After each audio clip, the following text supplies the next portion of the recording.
സമൂഹ മാധ്യമങ്ങളിൽ വലിയ രീതിയിൽ ചർച്ചയാക്കപ്പെടുന്ന ഒരു വെളിപ്പെടുത്തലാണ് കലാമണ്ഡലം ഗോപിയാശാന്റെ മകൻ രഘു കഴിഞ്ഞ ദിവസം നടത്തിയത്.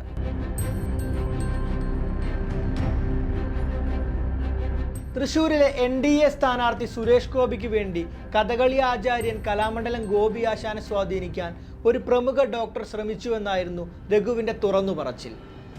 ആ വെളിപ്പെടുത്തൽ കേരളത്തെ മുഴുവൻ ഒന്ന് പിടിച്ചു കുലുക്കിയെന്ന് വേണം പറയാൻ. കാരണം സുരേഷ് ഗോപിക്ക് വേണ്ടി അച്ഛനെ സ്വാധീനിക്കാൻ ശ്രമിച്ചുവെന്ന് മാത്രമല്ല, മറ്റൊരു ഞെട്ടിപ്പിക്കുന്ന വെളിപ്പെടുത്തൽ കൂടി രഘു നടത്തിയിരുന്നു. തന്നെ വിളിച്ച ഡോക്ടർ സുരേഷ് ഗോപിയെ ഗോപിയാശാൻ അനുഗ്രഹിക്കണമെന്ന് പറഞ്ഞാണ് വിളിക്കുന്നത്.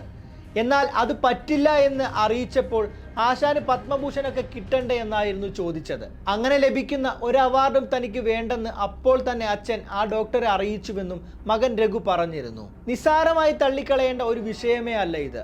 ഒരു BJP സ്ഥാനാർത്ഥിയെ പിന്തുണച്ചില്ലെങ്കിലോ അവർക്കൊപ്പം നിന്നില്ലെങ്കിലോ പത്മഭൂഷൺ പോലെ വളരെ ബഹുമാനമറിയിക്കുന്ന ഒരു പുരസ്കാരം ലഭിക്കില്ല എന്ന താക്കീതാണ് ഡോക്ടറെ മുൻനിർത്തി BJP നൽകുന്നത്. ഇത് പക്ഷേ കലാമണ്ഡലം ഗോപിയാശാന്റെ മാത്രം കാര്യമാകില്ല. നമ്മൾ പുറത്തറിയാതെ പോകുന്ന കഴിവുള്ള നിരവധി ആളുകളുടെ ഒരു വലിയ പ്രശ്നം തന്നെയാണ്. സംഘപരിവാറിനെയോ BJPയെയോ പിന്തുണയ്ക്കാത്ത കഴിവുള്ളവർക്ക് അവർക്ക് അർഹതപ്പെട്ട പുരസ്കാരം ലഭിക്കാതെ പോകുന്നത് അവരോടും അവരുടെ കഴിവിനോടും കാണിക്കുന്ന നെറികേട് തന്നെയാണ്. ഇവിടെ ചോദ്യം ചെയ്യപ്പെടുന്നത് പത്മഭൂഷൺ പോലെയുള്ള പുരസ്കാരങ്ങളുടെ വിശ്വാസ്യതയാണ്. ഇതേ സാഹചര്യത്തിൽ തന്നെയാണ് ആർത്തവമുള്ള സ്ത്രീകൾ വെള്ളമൊഴിച്ചാൽ ചെടികൾ വാടിപ്പോകുമെന്ന പ്രസ്താവന നടത്തിയ തിരുവിതാംകൂർ കുടുംബാംഗം ഗൗരിലക്ഷ്മി ബായിക്ക് പത്മശ്രീ ലഭിച്ചതും.